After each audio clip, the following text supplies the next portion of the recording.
Assalamualaikum warahmatullahi wabarakatuh. Pada kesempatan kali ini kita akan membahas materi sifat-sifat eksponen, di mana materi ini adalah materi prasyarat untuk masuk ke materi matematika peminatan kelas 10 IPA. Yuk kita langsung saja bahas. Oke, sekarang kita akan masuk ke materi tentang eksponen. Mungkin kalian masih ingat pada saat SMP dulu, jika ada bilangan 2 pangkat 3, ini artinya adalah 2 dikali 2 dikali 2, ya maka jika ada bilangan A pangkat N sama dengan A dikali A dikali A. Ya, ini sebanyak N kali. Nah, pertanyaannya adalah jika kita menemukan sebuah soal, misalkan 5 pangkat 2001 dibagi 5 pangkat 2020. Nah, berapakah hasilnya? Nah, ini akan kita pelajari di sifat-sifat eksponen selanjutnya. Nah, ini adalah beberapa sifat eksponen. Ya, jadi jika ada A pangkat P dikali A pangkat Q, ini sama dengan A pangkat P ditambah Q. Contoh nomor 1, misalkan 2 pangkat 3 dikali 2 pangkat 4. Ini sama dengan 2 pangkat 7. 3 ditambah 4 sama dengan 7.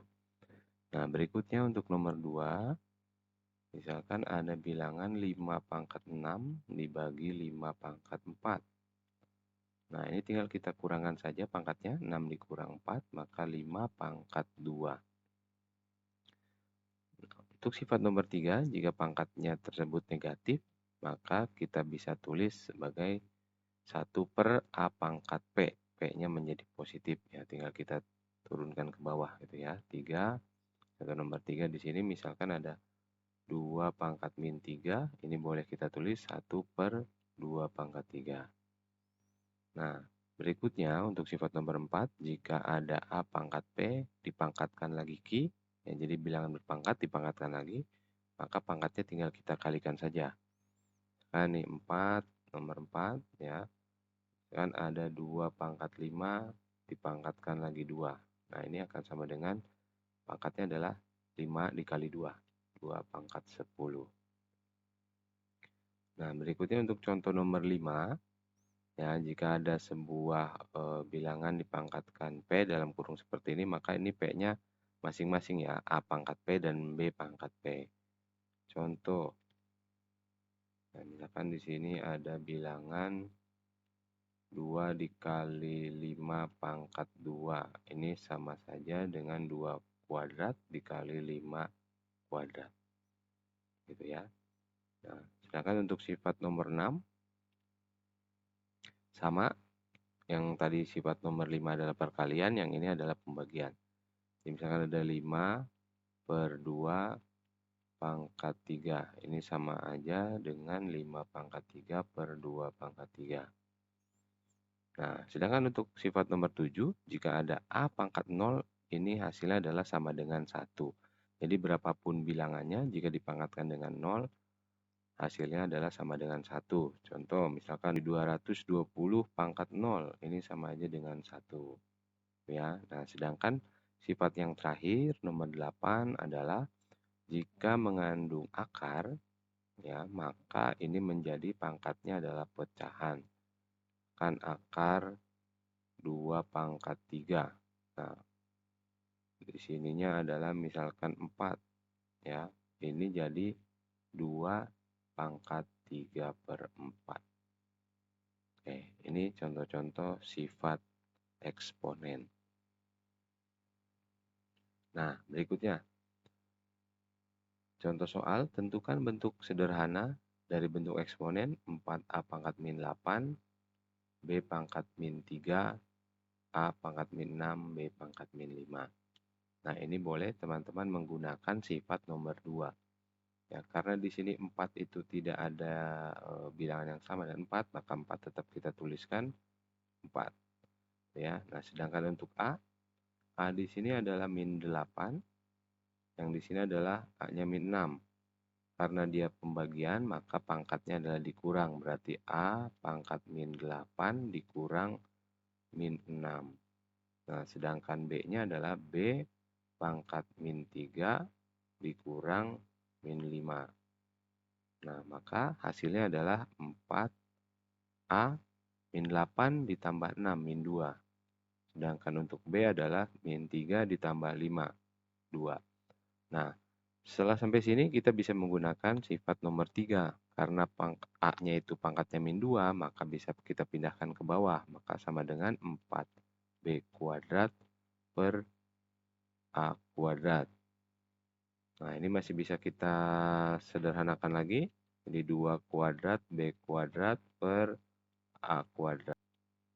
Atau bisa kita tulis menjadi 2 kali B per A dalam kurung kuadrat. Nah, ini sama seperti sifat nomor 5 dan 6. Selanjutnya contoh nomor 2, kita akan menyederhanakan bentuk eksponen berikut. Maka ini kita bisa gunakan sifat nomor 4 terlebih dahulu. Berarti 5 pangkat 4, A pangkat 12, B pangkat min 8. Dibagi 5 pangkat min 2, A pangkat 8, B pangkat 10. Nah, setelah sampai sini kita bisa menggunakan sifat nomor 2. Sama dengan 5, 4, 5 pangkat 4 maksudnya dikurang min 2. Ya, A pangkat 12 dikurang 8, B pangkat min 8 dikurang 10. Nah, maka kita dapat hasilnya 5 pangkat 6, ya, 4 ditambah 2 ini jadinya A pangkat 4, B pangkat min 18. Nah, karena di sini B-nya pangkatnya minus 18, boleh kita tuliskan menjadi 5 pangkat 6, A pangkat 4, per B pangkat 18. Berikutnya contoh nomor 3, ya, ini masih sama. Tinggal kita menggunakan sifat nomor 2 tadi, berarti A min 1 dikurang min 2. Nah, sedangkan untuk B adalah 2 dikurang 3, dan C adalah 3 dikurang min 1. Nah, maka di sini 1 ditambah 2, jadi A ya.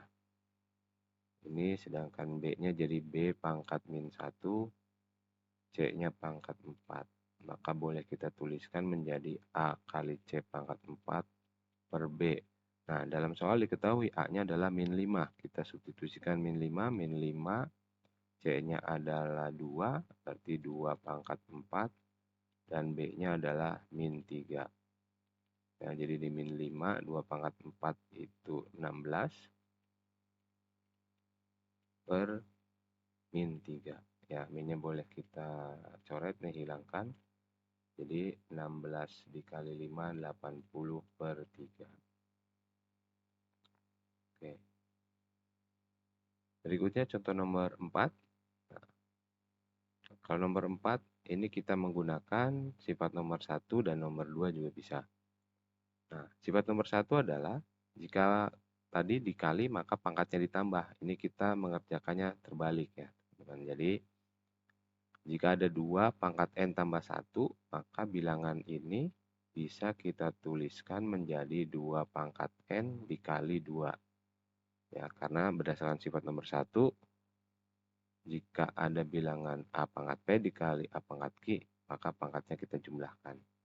Ya, maka ini kita bisa tuliskan 2 pangkat N dikali 2 dikurang 2 pangkat N per 2 pangkat N dikurang 2 pangkat N, karena dia minus atau dikurang maka ini adalah sebuah pembagian. Ya, dibagi 2. Nah, dari sini ini ada sebuah bilangan yang sama ya, boleh jadi kita membuat faktornya. Jadi 2 pangkat N dalam kurung 2 dikurang 1. Nah, kenapa 1 nih teman-teman? Karena misalkan kita distribusikan ke dalam nih ya, 2 kali 2N kali 2 adalah 2N kali 2. Sedangkan 2N kali min 1 adalah 2 pangkat N gitu ya. Dibagi 2 pangkat N dalam kurung 1 dikurang setengah. Ya. Nah, ini bisa kita coret ya, sama-sama 2N. Jadi hasilnya adalah 2 dikurang 1 per 1 dikurang setengah. Oke, jadi 2 dikurang 1, 1 dikurang setengah adalah min setengah, maka hasilnya adalah min 2. Oke, jadi itu tadi beberapa sifat eksponen yang kita bisa gunakan untuk menyelesaikan atau menyederhanakan soal-soal yang berkaitan dengan eksponen.